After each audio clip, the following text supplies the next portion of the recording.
Hey everybody, welcome back to Tommy's Tesla Tech and Travel. That title might be changing soon. I'm actually considering giving up my Tesla. It's actually been a kind of a hard decision to make because I love everything about my car. It's electric, boogie, oogie, oogie. It's served its purpose, it's done everything I've wanted it to, and it's given me a whole bunch of great content for this channel. And it's something I feel very passionate about, that we're all going electric. But, 2 kids, we travel a lot, and the Model 3, it just might not be big enough. That's the only issue we had. And if you remember from previous videos, my initial goal was to get them Model Y Standard Range Edition, but they said they weren't going to make it, so I went ahead and bought the Model 3, and then they announced they were making it, and you can do it as a special order, and then by the time I decided, okay, maybe we'll do that and trade in, it all kind of went sideways. They stopped making it again, and the prices just shot up for the Model Y. So, we've had this now for almost 2 years. But my wife also drives a mid-range sedan, or mid-size sedan. She drives a 2016 Kia Forte. And, well, we're not getting rid of the Tesla. I just might not be driving it anymore. We might be looking at something like a mid-size SUV or an SUV again. And we don't know what we're going to get or if we're going to get anything at all. Because it's kind of hard to get rid of my wife's car because A, it's paid off, and more importantly, the gas mileage is terrific. However, when we travel, there's always a little bit of issues. One, her car doesn't have cruise control, and we travel, it's a long distance drive. When we travel with my car, it's great, but we're stopping, every hour and a half, 2 hours to charge up a little bit. Which, like as we said in the past, is actually a benefit to the car because you actually can get out and stretch your legs, the kids can get out and, well, not be cooped up in a car for 6 hours at a time. But what do we do? I've been looking at some cars, and I'm not going to lie, we're at a point in our lives where we can buy some nicer things, which makes me happy. Don't get me wrong, it's not like with my Tesla here. It definitely hurts the piggy bank every month when I make that payment.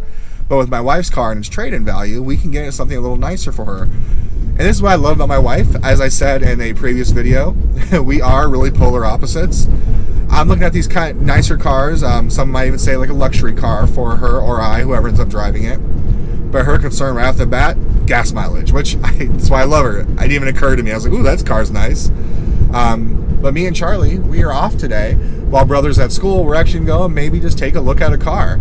I did look into getting a Model Y, trading my car in toward a Model Y. But just, I'm not ready for that big of a car payment. Like I said, this one still hurts the piggy bank every month. But let's take a look here and let's see where the day takes us. So Charlie, we're going to look at cars. Is that okay? Yeah.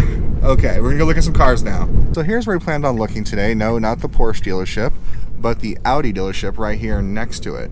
We're not looking for an Audi per se, but the cars we were looking at happen to be on the Audi lot. However, although I don't know if it's going to happen now, Charlie actually just fell asleep. So we're going to hold off on looking on the cars for now because Charlie is fast asleep. I mean, in this car that we're looking at, this is not something that needs to be done immediately or right away or a huge necessity because we're happy with my wife's car. It's been a great car. We've had pretty much 0 issues with it other than a dead battery at one point, but that's kind of common for Arizona where it gets hot. Batteries tend to go bad pretty fast. But it's definitely been not the easiest traveling with the 2 smaller cars because we tend to pack a lot of stuff for the kids. But I even texted the person I've been talking to back and forth with about the car. They haven't responded back.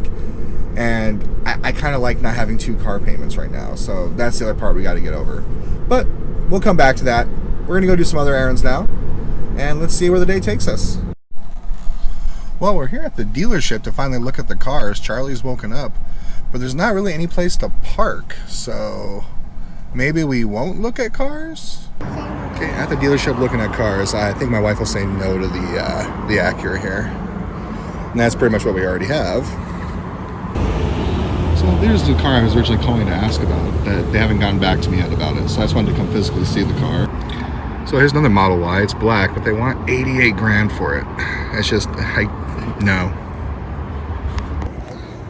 And there's my car, just hanging out. I like the gray car. Well, Oh, yeah.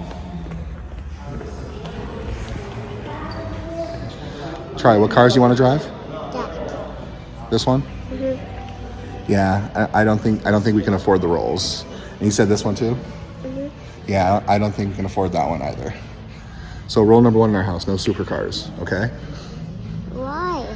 Because the Audi e-tron. Another step in the right direction for electric technology. Okay, definitely not a bad car. It's just now up to the wife to see if she thinks it's a good one.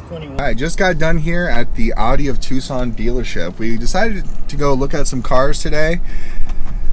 Yeah, I mean, we saw a couple. One in the price range we like. I liked it. I don't know, there's something about it right now. I want to look at it again when I can actually drive it, but I forgot. Didn't have the car seat for Charlie with me that I could take easily in and out. So, yeah, we're going to check it and keep looking. The car we looked at, you saw in previous videos here, was a Mercedes GLK 350. I know what you're thinking. A Mercedes, really? You know what? I don't know. I kind of always wanted a Mercedes. It's a good deal. It's actually a better deal in price for that size of car we've been looking at, even in other brands like Hyundai or Ford or what have you. One thing I'd be concerned about would be insurance prices. So we got to check that out too. It seemed nice. It was in good condition internally. It seemed like everything was working. The AC wasn't blowing as cold as I'd like. But they told me they would check the Freon on that and make sure that it's completely recharged and up to stuff. But other than that, it was a cool experience. Charlie loved it. Charlie was all about that Rolls Royce you saw earlier. I let him know I love him, but not in a million years. All right, next stop, we gotta go pick up Henry from school, and we'll see where we go from there. Henry, did you have a good day at school? Yeah. Awesome. Have you been falling asleep? Daddy. Will Charlie not stop talking? Oh, that's an airplane. Well, we test drove the car today. Well, we didn't test drive. We went and looked at the car today. We had to figure out what we're doing now. So this is going to be where we end the video today. It was kind of just a little glimpse into what it's like to run these errands with a kid in school, now falling asleep. And the one who won't stop yelling is going through terrible twos. Say hi, Charlie. Hi, Charlie. There you go. Kid has sense of humor. Henry, say bye. Bye. Now say thanks for taking a ride with us.